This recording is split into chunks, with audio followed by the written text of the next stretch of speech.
안녕하세요. 조초영입니다. 5월 10일 월요일 서양사상과 지성사 시작하도록 하겠습니다. 오늘은요, 꼭 알아야 할 10가지 중세 유럽 이야기를 가지고 수업을 해보도록 하겠습니다. 오늘은요, 직업의 다양성, 중세시대에 직업이 다양했을까요? 여러분들이 지금 그런 눈초리로 저를 보고 있는 시선이 느껴지는데요. 아닌가요? 제가 넘겨 짚어서 얘기하는지도 모르겠습니다. 그 다음 얘기는 더 이상하게 느껴지실지도 모르겠어요. 선거제도. 중세시대에 선거를 했다고요? 예, 천천히 한번 살펴보도록 하죠. 그리고 장원제도에 대해서 한번 살펴보도록 하겠습니다. 이 중세 신분과 직업에 대해서 먼저 살펴보고요. 그 다음으로 이 중세의 선거제도. 세 번째로 이 마녀재판이 과연 이 중세에서부터 시작되었는지 그 부분. 또 다음으로 실험과학이라는 것이 근대의 산물인지 아니면 그 이전에도 존재했던 것인지 중세시대엔 실험과학이 존재하는지 한번 살펴보고요. 마지막으로 중세 장원에 대해서 살펴보도록 하겠습니다. 예, 중세에는 성직자, 기사, 농노만 있었을까요? 예, 농사를 짓는 모습이고요. 웨이터도 있네요. 뭐 그렇겠죠.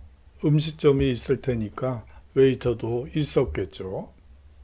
예, 장인이죠. 그리고 이제 나무를 등짐을 지고 오는 나무꾼이고요. 이제 이 닭을 키우는 농민도 있고요. 그리고 물건을 옮겨주는 운송업자도 있었습니다. 뭐 요술쟁이도 있고요. 뭐 요술쟁이라는 것은 마녀라고 여러분들이 생각하실 수 있지만 사실상 하는 일은 어떤 것들이죠? 한번 여러분들이 대면 수업이라면 한번 물어보면 좋을 것 같은데 그냥 또 혼자 물어보고 혼자 대답해야지 되겠네요. 예, 직업병인 것 같아요. 맨날 옛날 얘기하고 좀 두려운 생각이 드네요. 이 마녀들이 하는 이 마녀라는 표현도 좀 그렇죠. 무당이라고 얘기하는 게 더 맞겠어요. 이 무당들이 하는 일은 사실상 산파의 역할을 겸하는 경우도 많고요. 또 그 밖에도 여러 가지 다양한 뭐 위로를 얻기 위해서 카운셀러의 역할도 하고요. 또 병이 났을 때 이 진료를 해주는 의사의 역할도 합니다. 뭐 이 말이 이제 새끼를 못 낳게 되는 경우에 이제 이 요술쟁이를 찾아가서 무당을 찾아가서 새끼를 낳게 해달라고 이제 얘기를 하죠. 그러면 뭐 사실상 또 이 말이 다치는 경우에도 이 고쳐주는 어떻게 보면 수의사의 역할도 같이 했다고 보면 됩니다. 앞서서 산파라는 표현을 썼는데 여러분들이 좀 모르실 수도 있을 것 같아요. 아이를 받는 사람이라고 보시면 되고요. 사실상 산파 직업은 지금 유럽의 프랑스의 경우에는 이 산파라는 직종이 또 따로 있어요. 산파 자격증이 따로 있죠. 뭐 그렇긴 한데 결국은 애를 받아주는 산부인과 의사의 역할도 했다고 볼 수가 있습니다. 여기 성직자가 있고요. 이 사람은 사실상 서기관이라고 보시면 돼요. 어떻게 보면 사람들이 말을 하면 녹취를 할 수 없죠. 일일이 적는 역할을 하고, 뭐 지금은 속기사라고도 얘기를 하지만, 뭐 요새는 뭐 타자기로 혹은 워드를 가지고 작업을 합니다만, 이 시기에는 이 녹취를 남길 때는 반드시 이 서기관이 따라가서 이제 공증을 또 받아야지 되고, 그런 특징을 가지고 있습니다. 예. 어휴, 벌써 성직자 기사 농로만 있는 게 아니네요. 자, 중세 상점을 한번 살펴보죠. 사실상 이 상점에서는 결국은 이 도자기가 있죠. 그리고 향신료나 직물 등을 팔게 됩니다. 이게 대부분 동아시아나 아니면 동남아시아, 인도, 그리고 중동 지역에서 흘러 들어간 물품이라고 보시면 되고요. 사실상 콘스탄티노플을 통해서 베네치아를 통해 가지고 유럽으로 이제 물품이 올라가게 됩니다. 중세 기사를 빼놓을 수는 없을 것 같아서 한번 적당한 사진을 찾아봤는데, 이미지를 찾아봤는데 뭐 요 정도가 있어서 한번 가져와 봤습니다. 예, 빵집 주인도 있고요. 그렇죠. 빵을 집에서 만들어 먹는 것이 아니고, 이 중세 시기가 되면 소위 말하는 빵집이 생기고, 이 빵집에서 주인과 또 이 주인을 돕는 사람들이 같이 이 빵을 굽고 있습니다. 사실상 길드 체제 속에서 빵을 파게 되죠. 이 길드라는 것은 어떤 특성을 가지고 있냐면요. 사실상 생산과 또 유통 과정을 사실상 이 길드가 통제를 합니다. 빵을 하루에 몇 개를 만드느냐까지, 그리고 상점을 몇 시까지 열 수 있는지, 그리고 토요일 날, 일요일 날, 그리고 공휴일에는 어떻게 빵집 운영을 할 것인지, 모든 것이 길드 규정을 따라야 했습니다. 다시 말하면 생산의 자유가 없는 거죠. 아니 뭐 기술 이전도 불가능해요. 들어가는 재료도 사실상 길드에서 다 정해지고요. 그리고 뭐 새로운 기술을 이제 도입하고 싶으면 사실상 길드에서 승인을 받아야지만 새로운 기술로 빵을 만들어낼 수 있습니다. 다시 말하면 생산의 자유가 전혀 없는 통제 상태에서의 이 경쟁이라고 보시면 되죠. 예, 쟁기질하는 농부의 모습을 한번 가지고 와봤어요. 예, 이제 우경이 본격적으로 이제 12세기, 11세기 정도에 시작되게 됩니다. 중세학자들은요, 이 사회를 기도하는 사람, 싸우는 사람, 수고하는 사람의 3신분으로, 3계급으로 나누었습니다. 13세기 이후부터 점점 더 부정확한 묘사가 되죠. 예, 중세학자들이 얘기한 이 기도하는 사람, 싸우는 사람, 수고하는 사람이라는 3계급으로 모든 것을 나누어 버리는 이러한 것은 부정확한 묘사가 됩니다. 이 중세사회의 또 다른 특징 중에 하나는 삼분법적인 이 논리구조를 가지고 있어요. 지금 현대인들은 이분법적인 이 논리구조를 가지고 있죠.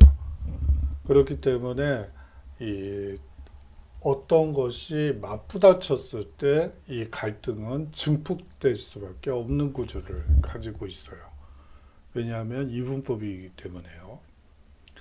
이 중세의 경우에는 삼분법이기 때문에 하늘과 땅이 있으면 다시 말하면 지상과 이승이 있으면 당연히 그 중간적인 지옥과 천당이 있으면 제가 예를 잘못 들었네요. 죄송합니다.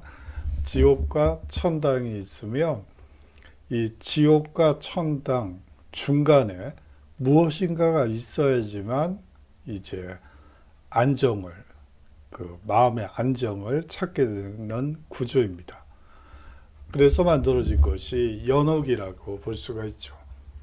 이 연옥이라는 개념은 사실상 12세기 이전에는 존재하지 않던 개념입니다. 그러던 것이 이제 이 중세 사회의 삼분법적인 논리 구조가 이 불안하죠. 천당과 지옥밖에 없다.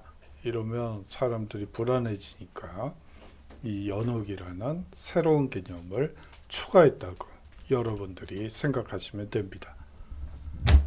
약간 좀 옆으로 샜네요. 유럽의 인구는 12세기와 13세기에 걸쳐 이 급격히 증가했고요. 또 도시와 마을의 규모는 훨씬 더 커지게 됩니다. 이 기간 동안 이 런던과 파리는 약 10배로 이 도시 규모가 확대됐죠. 도시는 상인, 장인, 판매원, 그리고 목수, 정육점, 직공, 식품 판매인, 건축가, 화가, 요술쟁이 등 온갖 직업으로 분화되었습니다. 여기에 들어가지 않았던 뭐 공증인이라든지 회계인이라든지 회계사라고 하죠. 요새는 회계사라든지 뭐 여러 직종이 이 직업이 분화되고 전문화되는 특징을 가지는 시기가 이 12, 13세기라고 보시면 됩니다. 시골에서 모든 사람이 빈곤한 농노로서 그저 땅에 묶여 자유롭지 못했던 것은 아닙니다. 많은 농민들은요, 자신의 땅을 소유한 자유민이었죠. 자유롭지 못한 소작인도 토지와 상품을 사고 팔기도 했습니다.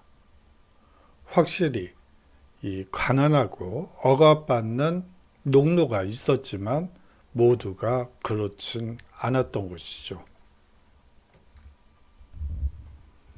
중세에도 투표를 했을까요? 여러분들 어떻게 생각하시나요? 사실은 투표 장면을 한번 좀 가지고 오려고 했었는데 아무리 찾아봐도 뭐 세계 각국의 이 중앙도서관, 국립도서관에 혹시 있을지도 모른다는 생각에서 다 뒤져봤지만 없더라고요. 그래서 시의회 의원들이 모여서 회의를 하는 그림이 있어서 한번 가지고 와봤습니다.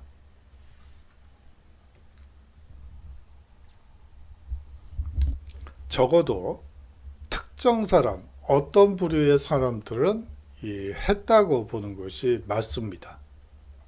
특히 도시의 시장과 시의원에 대한 투표가 있었고요. 이 프랑스의 경우에는 12세기부터 많은 마을이 꼬민으로 운영되었고, 이 꼬민은 대부분의 남성 시민이 매년 시장과 시의원을 뽑는 투표를 하게 됩니다. 이 도시나 그리고 꼬민 같은 경우에는 이 꼬민은 사실상 우리나라의 한 구 정도의 크기라고 보시면 돼요. 이게 좀 그 대박드망이라고 해서 도가 있고요. 그리고 동이 있고 뭐 읍이 있고 그렇잖아요. 그 중간 크기라고 보시면 됩니다. 그렇기 때문에 한 3개 동 정도가 묶이면 하나의 꼬민이라고 보시면 돼요. 이 꼬민의 이 시민들은 이 꼬민의 이 구성원들은 이 매년 시장과 시의원을 뽑게 됩니다. 투표로요. 이 북이탈리아의 도시의 경우, 아까 말씀드렸던 베네치아의 경우에는 더 복잡한 형태의 선거와 더 많은 선출직 공무원이 존재했었죠. 왜냐하면 이 콘스탄티노플에 이 막대한 이 물류가 사실상 이 물자가 이 베네치아를 통해서 이 유럽으로 이 수송되게 되죠. 그렇게 되면서 이 도시의 규모가 상당히 커지게 되고요. 이 선출직 공무원의 숫자가 상당히 증가하게 됩니다. 도제라고 하는 시장 선거도 규모가 커지고요. 여성들은 일반적으로 공무원이 될 수 없었고 투표할 수도 없었습니다. 예, 그렇고요. 이 여성이 투표권을 얻는 것은 그 1918년, 28년에 영국이 이제 처음 시작을 해서 우리나라가 1948년, 프랑스가 1948년, 뭐 대부분의 나라가 1948년부터 이제 남성과 여성이 이제 투표권을 갖는 그런 구조가 되지만 1948년 이전, 뭐 영국을 넣더라도 1928년 이전엔 이 여성들의 참정권이 보장되지 않았습니다. 그렇고요. 여기서 이제 또 핵심은 이 북이탈리아 도시의 경우 그리고 스위스나 뭐 기타 등등 이 네덜란드도 포함해서 이 시기에 공화정이 나타나게 된다는 점도 중요합니다. 우리가 공화정하면 로마 공화정에서 갑자기 이제 근대 시기가 돼서 공화정이 혁명의 와중에서 이제 공화정이 만들어진다고 왕이 없는 이 공화정이 만들어진다고 생각을 합니다만 사실상 이 공화정의 형태, 지금 공화정의 형태는 사실상 북이탈리아 도시, 뭐 베네치아를 포함한 북이탈리아의 도시들, 그리고 또 스위스, 그리고 네덜란드 같은 이 도시 국가들이 사실상 공화정을 지금과 가장 유사한 공화정을 했고 또 그것이 하나의 역사적 이 경험이 돼서 서유럽의 공화주의를 채택한 나라가 생각보다 적네요. 독일, 프랑스, 이탈리아 이외에는 전부 왕정이죠.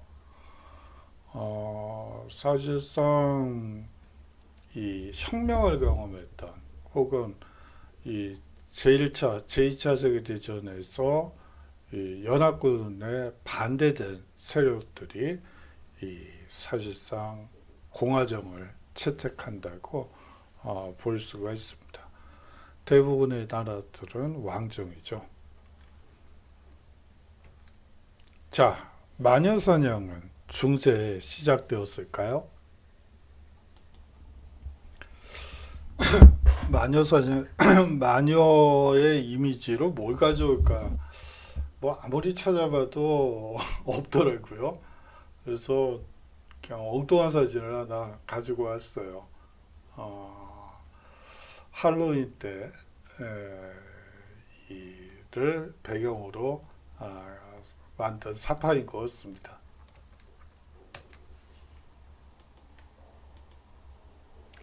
1683년에 에스파냐 마드리드에서 이루어졌던 이단 신문 모습입니다. 제가 이 그림을 가지고 온 이유는 이 종교 재판이 있었던 건 사실이에요. 예, 그 점 때문에 가지고 왔습니다. 그렇지만 대부분 이단 신문에 지나지 않았죠. 사악한 마녀에 대한 고정관념과 대규모 마녀 사냥, 그리고 집단 편집증적 반응은 중세가 아니라 16세기와 17세기에 주로 발견된 근대적 현상입니다.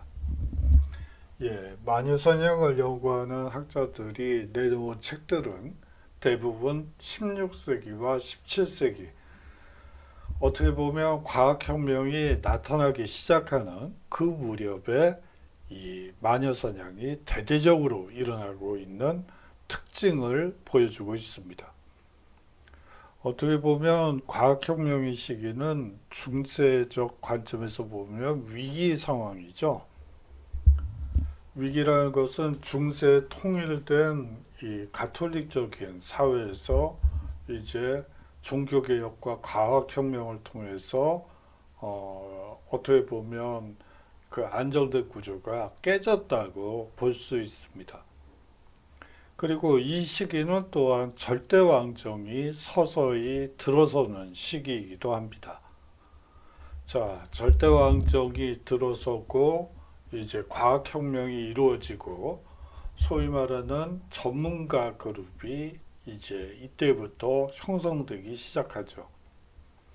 앞서 말씀드린 바와 마찬가지로 이 요술쟁이 혹은 무당이라고 불릴 수 있는 이 마녀들은요, 하는 일이 수의사이자 의사이자 약사이자 간호사이자 카운셀러 역할도 하고요, 또 마음의 위로를 전해주는 역할도 하고 다양한 기능을 했다고 볼 수가 있어요. 비전문적이지만 여하튼 다양한 기능을 역할을 했다고 볼 수가 있죠.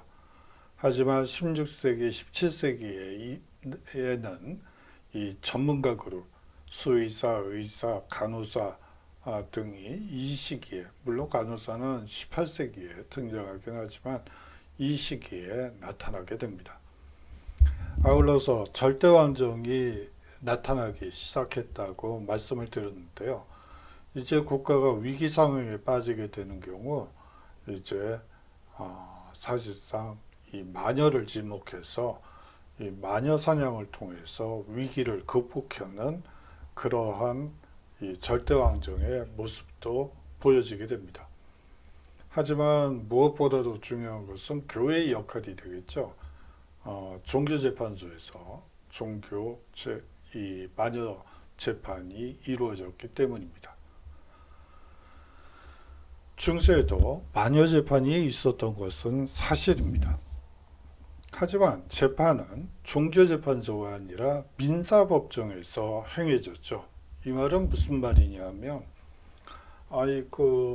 무당이 얘기한 대로 뭐 약을 먹였는데도 이 말이 새끼를 낳지 않는다든지, 혹은 새끼를 낳다가 뭐 또 죽는다든지, 이런 경우 사실상 민사법정에서 이제 왜 이 말이 죽은 것에 대한 이제 책임 소재를 물어가면서 이제 벌금형을 내리는 정도에 지나지 않은 그러한 민사 사건으로 취급되었다는 것이 사실은 중요합니다.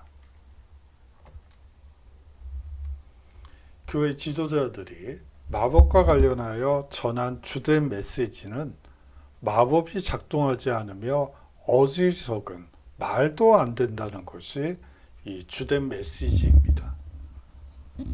하인리 크레이머가 15세기 후반 악명 높은 말레 피카룸을 썼을 때 그의 동기는 사람들에게 마녀의 마법이 실제에 영향을 미친다는 것을 설득하는 것이었죠.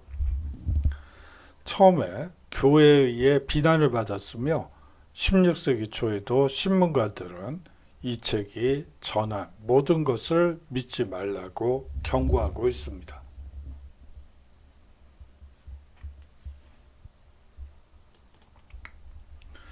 이 마녀사냥의 본질에 대해서 생각을 하면 사람들이 사실상 마녀가 하는 말이, 무당이 하는 말이 실제 생활에 영향을 미친다고 생각했기 때문이죠. 아니요, 그것을 믿었기 때문이죠.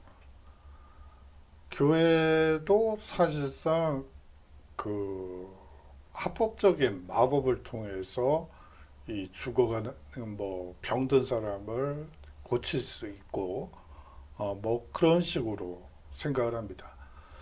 그 교회 내에서 있었던 것, 내에서 이루어지는 마법은 합법적인 마법이고요.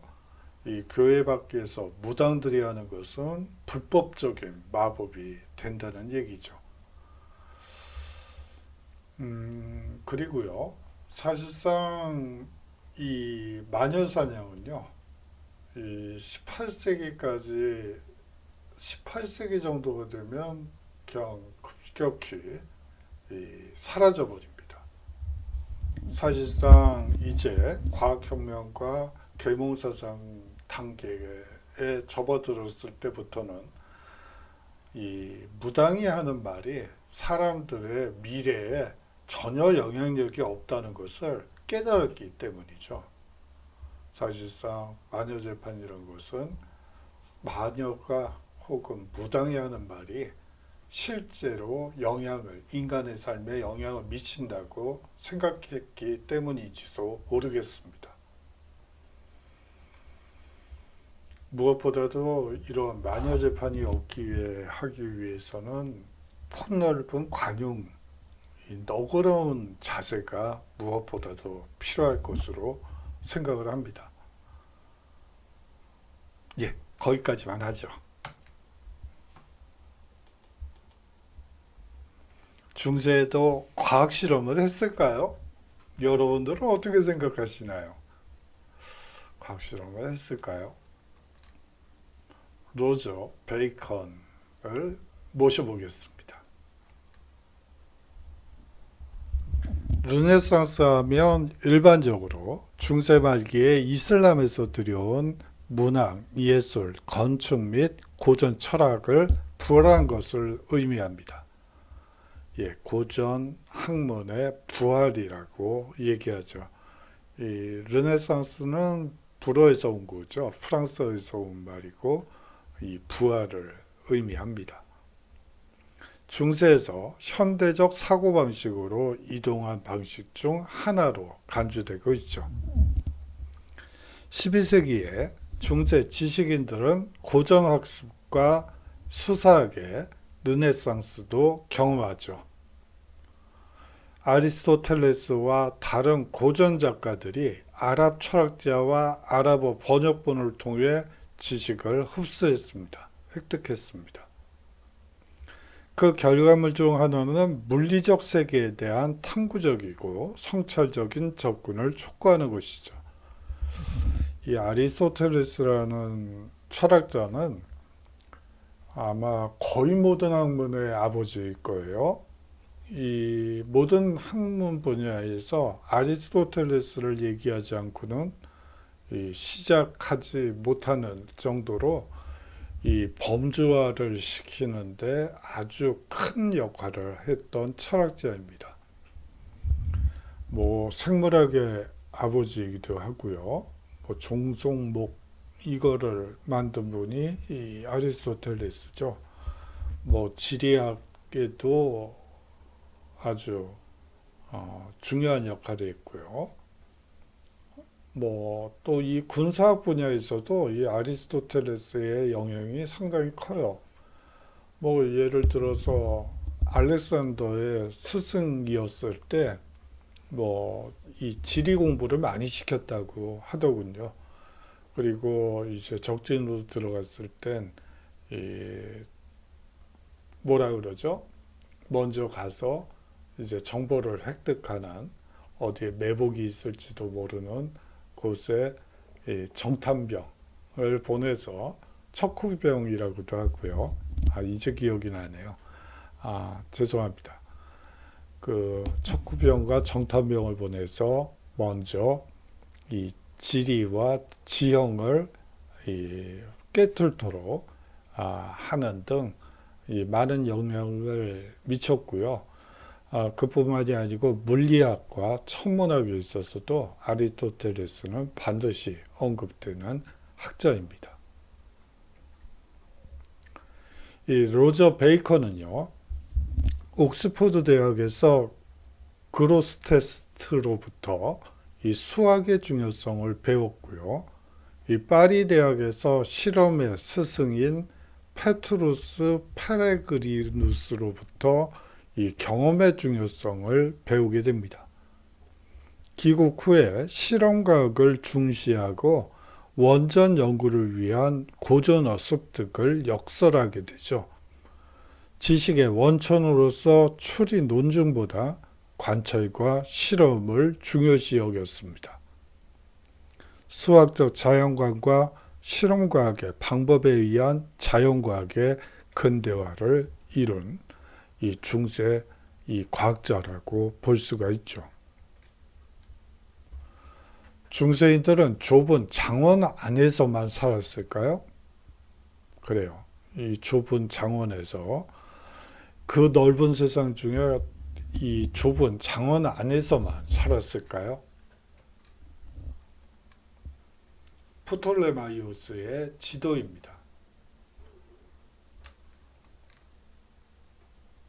대부분의 중세인들, 특히 농노들은 이 장원에서 벗어나 아주 멀리 떠나지 않을 수도 있습니다. 그래요. 이 농노들은 장원에 묶여 있었다고 볼 수가 있죠. 하지만 이 중세 사람들을 모두 이 농노와 같은 것으로 얘기해서는 농노도 사람인데 같은 것으로 좀 표현이 좀 그랬네요. 봐서는 안 될 것 같습니다. 중세에도 많은 사람들이 순례 여행을 했었죠. 뿐만 아니라 무역에 종사하는 사람들은요, 확실히 먼 거리를 왕래했고요.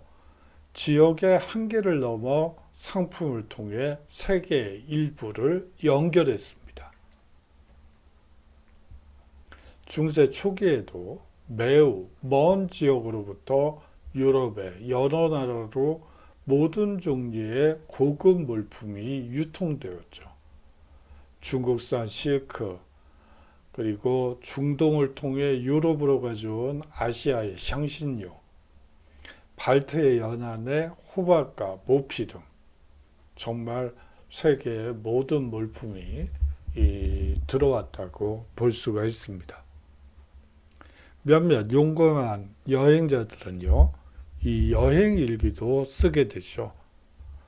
이 윌리엄 드 루브르의 이 세계 여행기가 있습니다. 1253년 현재 우크라이나와 러시아로 알려진 곳에서 출발해서 중국의 원나라로 가서 원 황제를 만나기도 했던 사람입니다. 아울러서 이 중세에도 이민이 존재했어요. 이민하면 요 근래 미국으로 가는 이민이라든지 80년대에 많이 갔었죠. 7, 80년대에 친구들도 그때 이민을 가서 가끔은 이제 한국에 들어오면 같이 얘기를 나누는데 좀 어법이 많이 다르죠. 사실상 7, 80년대 그 우리말을 기본으로 해서 얘기를 하기 때문에 사실상 거의 잘 통하지 않는다고 볼 수도 있을 것 같아요. 하지만 중세에도 이민이 있었던 것이 사실입니다. 예를 들어 중세 잉글랜드인들이 이 웨일즈인 그리고 스코틀랜드인 아일랜드인 이민자들을 위해 항상 레드카펫을 펼치지는 않았지만 여하튼 이민이 가능했습니다. 이 중세 시기에는 잉글랜드와 웨일즈, 스코틀랜드, 아일랜드는 모두 다른 나라들이죠. 이 잉글랜드의 이제 웨일즈나 스코틀랜드, 아일랜드 출신들이 이민을 많이 오게 되고요. 이제 그것으로 인한 사회적 갈등, 이 분쟁이 야기되는 경우도 많았습니다.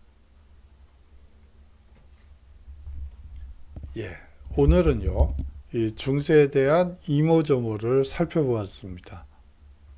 중세인들은 비이성적이지도 좁은 세상에 갇혀 산 것도 선거제도가 없었던 것도 아니었습니다. 아울러 장원에만 갇혀 산 것도 아니었죠. 수요일 강의에서는 중세로의 또 다른 시간 여행을 떠나보도록 하겠습니다. 여러분들이 과제가 없어서 섭섭해 하실 것 같은데요. 다음 주에 중세에 대한 또 다른 이야기를 하고 나서 전체적인 이 과제를 드리도록 하겠습니다. 장시간 수업 들어주셔서 감사하고요. 수요일날 건강한 모습으로 서로 인사 나누도록 하죠. 안녕히 계십시오.